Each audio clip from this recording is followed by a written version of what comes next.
सब दूसरे जंगल में जा रहे थे।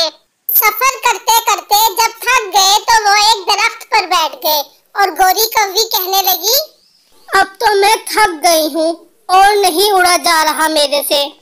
हाँ, मैं भी थक गया हूँ।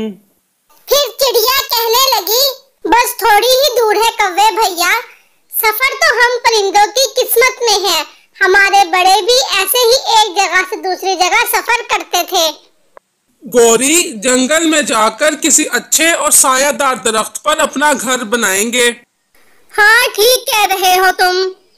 कौवे भैया, मैंने सुना है इस जंगल में बड़े मीठे मीठे फलों के दरख्त हैं। अरे वाह, फिर तो मजे हो जाएंगे।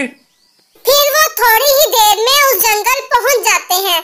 जब वो वहां जाकर देखते हैं तो वो जंगल वाकई बहुत खूबसूरत था और वहां हर तरह के फल के दरख्त थे। वो सब ये देखकर बहुत खुश हो रहे थे। फिर सब दरख्त पर अपना अपना घर बना लेते हैं। वो सब सुकून से थे कि अब उनको भोजन ढूंढने के लिए जंगल से बाहर नहीं जाना पड़ेगा। फिर वो सब इन दरख्तों से फल तोड़कर मजे से खाने लगे। जैसे जैसे वक्त गुजरता रहा, सबकी नजर में इन फलों की कोई अहमियत नहीं रही थी, क्योंकि इनको ये भोजन ढूंढने के लिए मेहनत जो नहीं लगती थी। फिर ये परिंदे एक फल तोड़ते, उसको थोड़ा सा खाते, उसको खाकर फेंक देते, फिर कोई दूसरा तोड़कर उसको भी थोड़ा बहुत खाकर फेंक देते। एक दिन चिड़िया बैठी हुई थी और कबूतर सेब खा रही होती है, तो कबूतर आधा सेब खाकर कहती है, अब मैं ये बाकी का फेंक देती हूँ, मेरा तो पेट भर गया है। नहीं कबूतर बहन, फेंकना क्यों है, मैं खा लेती हूँ, और वैसे भी हमें भोजन की कदर करनी चाहिए। उनसे जाकर पूछो जिनको बिल्कुल भी नहीं मिलता। अगर हमें बैठे बिठाए फल मिल रहे हैं तो इसका मतलब ये नहीं कि हम इनको आधा आधा खाकर फेंक दें। चिड़िया बहन, मैं समझ गई, आइंदा ऐसा कभी नहीं करूँगी। कबूतर बहन, आप तो समझ गई, लेकिन बाकी कोई नहीं समझता इस बात को। वो आधा फल खाते हैं और बाकी का बचा हुआ कूड़े में जाकर फेंक देते हैं। इन सब की नजर में तो फलों की कोई अहमियत ही नहीं है। वहीं उसी जंगल में एक बोलने वाला जादुई दरख्त था, जो कि इन दरख्तों का सरदार था। वो ये सब काफी दिनों से देख रहा था। एक दिन वो कहता है, ये सारे दरख्त इन सब परिंदों को इतने मजे मजे के फल देते हैं और इनको तो कोई कदर ही नहीं है।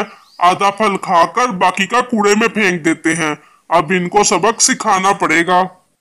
वो जंगल में सब दरख्तों को कह देता है कि वो किसी को अपने फल ना दे। अगले रोज जब कौवा फल लेने जाता तो वो उसको फल देने से मना कर देता और कहता है, चलो जाओ यहाँ से, मैंने नहीं देना तुम्हें अपना फल। कौवा पूछता है, कौन हो तुम, किसकी आवाज है ये? मैं वो हूँ जिसके ऊपर तुम फल लेने के लिए बैठे हुए हो। चलो जाओ यहाँ से, नहीं तो तुम्हें मैं गिरा दूंगा। मुझे मेरे सरदार ने तुम्हें फल देने से मना किया है। तो कौवा कहता है, तुम होते कौन हो ये कहने वाले? तुम दरख्त हो और तुम्हारा काम है हमें भोजन देना, और मैं तो फल लेकर ही जाऊंगा और देखता हूँ कौन रोकता है मुझे। ऐसे कोई भी बाज नहीं आता और सब फल ले आते हैं। वही जादुई दरख्त कहता है, अच्छा, तो ये बाज नहीं आए, अब इनके साथ कुछ और करना पड़ेगा। फिर वो अपने जादू से जंगल के सारे फल पत्थर के बना देता है। फिर सब परिंदे फल तोड़ते हैं, लेकिन जब वो खाने लगे तो वो फल खाए ही नहीं जा रहे थे, और खाए भी कैसे जाते, क्योंकि ये फल थे ही पत्थर के। फिर वो सब इकट्ठे होते हैं और कौवा कहता है, किसी ने फल खाए? नहीं कौवे भैया, खाते कैसे, मैं फल लेकर गई थी तो वो फल तो ऐसे थे जैसे पत्थर हो, खाए ही नहीं जा रहे थे। फिर कबूतर कहने लगी, मैंने तो इतनी बार खाने की कोशिश की, लेकिन मजाल है कि एक भी फल नरम हुआ हो। फिर तोता कहता है, मेरे तो दांतों में दर्द होने लग गया है फल को खाने की कोशिश में।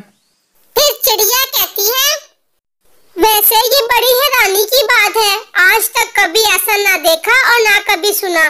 पता नहीं आज फलों को क्या हो गया है, शायद सुबह तक सब ठीक हो जाए।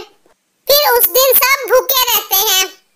अगली सुबह जब चिड़िया उठकर देखती तो वो तो मंजर देखकर ही हैरान रह गई कि दरख्तों पर फल तो क्या, फलों का नामो निशान भी ना था।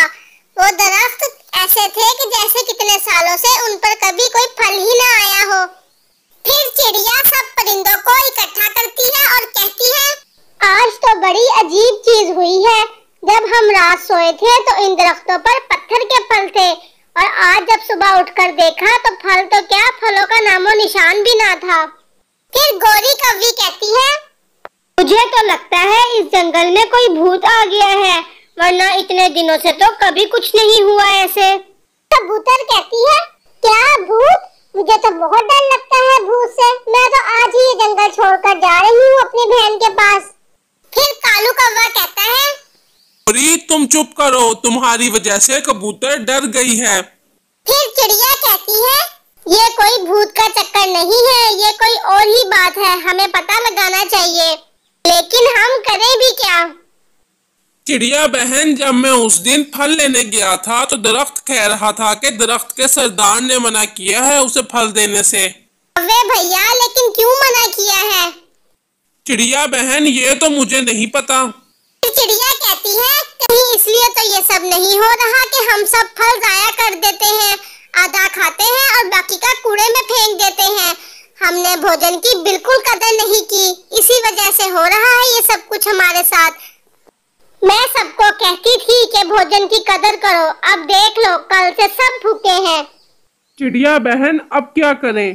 तोता कहता है, चिड़िया तुम ही कोई रास्ता निकालो, वैसे भी जब जब हम मुश्किल में होते हैं तो तुम ही रास्ता निकालती हो। क्यों ना हम ऐसा करें कि दरख्तों के सरदार के पास चले जाएं और उससे जाकर बात करें, शायद वो बात मान ले हमारी। ठीक है, हम सब मिलकर उसके पास चलते हैं। फिर चिड़िया सभी परिंदों को साथ लेकर दरख्त के सरदार के पास चली जाती है। परिंदों ने कल से कुछ नहीं खाया था, सब परिंदे भूखे प्यासे उस जादुई दरख्त से मिलने जा रहे थे। फिर वो थोड़ी ही देर में उसके पास पहुंच जाते हैं। आ गए तुम सब परिंदे, मुझे पता था कि तुम जरूर आओगे मुझसे मिलने के लिए। फिर चिड़िया कहती है, बड़े दरख्त जी, आपने हमारे साथ ऐसा क्यों किया? हमने आपका क्या बिगाड़ा है? मैंने तुम सबके साथ बिल्कुल ठीक किया है, क्योंकि तुम सब फलों की कदर करना भूल गए थे।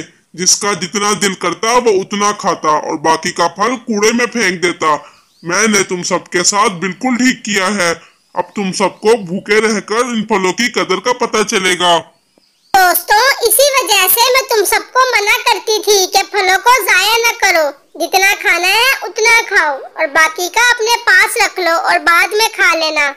बड़े दरख्त जी, मैं जंगल के सारे परिंदों की तरफ से आपसे माफी मांगती हूँ, हम सबको माफ कर दें।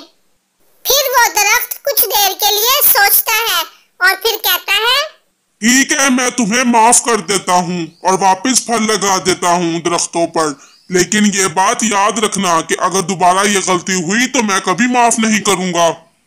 ठीक है, हम आइंदा ऐसा कभी नहीं करेंगे, ये वादा है हमारा आपसे।